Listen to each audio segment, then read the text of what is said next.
My name is Ariana. I vividly remember that fateful night at the French restaurant in Del Marche. The atmosphere was charged with tension as I walked towards the table where my husband, Ryan, was sitting with another woman, Emily. Ryan's eyes widened in shock, his face losing all color. It was in that moment that I finally confronted the truth I had been avoiding for far too long. I used to believe that I had the perfect life. I was a 32-year-old marketing manager at a tech startup in San Francisco. Every day was a blur of meetings and deadlines, but I found comfort in the thought that I had a loving husband waiting for me at home. Ryan, a 35-year-old architect, was always the quiet and steady one. I used to find his silence reassuring, but over time, it became a barrier between us. One Tuesday evening, I received a text from Ryan saying he had dinner with his team to welcome a new hire and would be home late. I didn't think much of it at the time, as he often had work-related commitments. But then, a few days later, I noticed an email in my inbox that changed everything.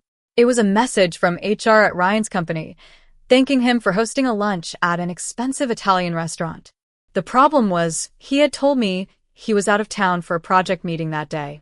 I sat in my car, stunned, as the realization dawned on me. I had been so blind to the signs, so willing to believe his lies. I remembered all the times he had come home late, all the excuses he had made.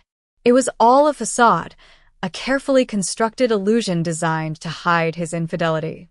Determined to uncover the truth, I hired a private investigator named Grace. She was a tough and no-nonsense woman in her 50s, with a reputation for getting results. It only took her 4 days to gather the evidence I needed. She sent me a file filled with photos of Ryan and Emily together, looking happy and in love. There were also records of their financial transactions, including a receipt for a Tiffany bracelet that I had seen Ryan browsing for online. I was devastated. I had trusted Ryan completely, and he had betrayed me in the worst possible way. But instead of confronting him right away, I decided to bide my time. I wanted to make sure that when I finally faced him, I had all the evidence I needed to expose his lies. 3 days before Emily's birthday, I began to make my plans. I called Ryan's bank and transferred my entire salary from the past 3 months into a separate savings account that my mother had advised me to open when I got married. I also called a divorce attorney named Lisa, who had a reputation for being tough and relentless. She assured me that with the evidence I had, I would be able to get a favorable settlement. On the day of Emily's birthday dinner, I went to my usual salon and got my hair and makeup done. I chose a form-fitting red dress that I had been saving for a special occasion. I wanted to look confident and powerful, like a woman who had nothing to lose. When I arrived at the restaurant, I saw Ryan and Emily sitting at a table in the center of the room. They were laughing and chatting, completely oblivious to the storm that was about to hit them. I took a deep breath and walked towards them, my heart pounding in my chest. "Happy birthday, Emily," I said, my voice loud and clear. Ryan's head snapped up, his eyes widening in shock. "Ryan is still my husband, and I have proof of your affair." The table fell silent as everyone stared at me in disbelief. Emily's face turned pale, and Ryan's expression hardened. He tried to defend himself, but I cut him off. I opened my purse and pulled out the USB drive that contained all the evidence. "I have photos, videos, and financial records," I said. "There's no denying what you've done." Emily's parents, who were sitting at the table, looked at me in horror. They had no idea that their daughter was involved with a married man.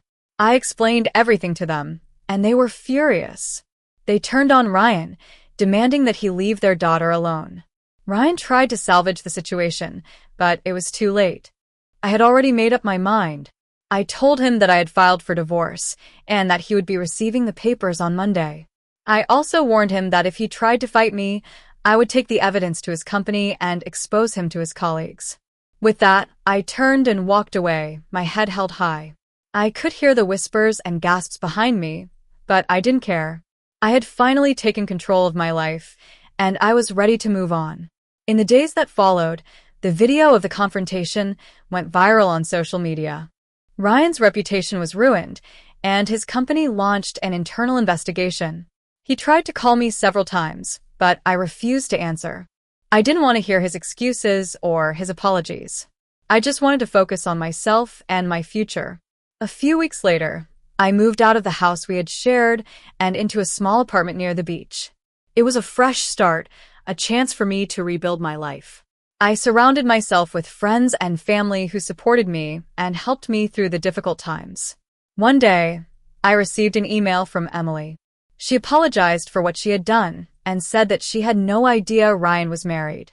She also said that she was going to therapy to deal with the pain and betrayal she had experienced. I decided to meet her for coffee and hear her out. When I saw her, I was surprised to see how broken she looked. She was wearing a simple white dress and had a sad expression on her face. She told me that she had fallen in love with Ryan and that she had believed his lies. She said that she was sorry for hurting me and that she hoped I could forgive her. I listened to her, but I didn't say much. I knew that forgiveness was a process and that it would take time. But I also knew that I didn't want to hold on to the anger and resentment anymore. I wanted to let go and move on. A year later, I celebrated my 33rd birthday in the backyard of my new apartment. It was a simple gathering of friends and family, but it was exactly what I needed. I had finally found peace and happiness, and I was grateful for everything that had happened. As I sat there, looking out at the ocean, I realized that my story wasn't a tragedy. It was a journey of self-discovery and growth. I had learned that life is full of surprises, both good and bad, and that it's important to stay strong and never give up. I may have been betrayed, but I didn't let it break me. I used it as an opportunity to become a better person, to learn from my mistakes, and to appreciate the people who truly matter in my life. And as I looked forward to the future, I knew that I was ready for whatever came my way.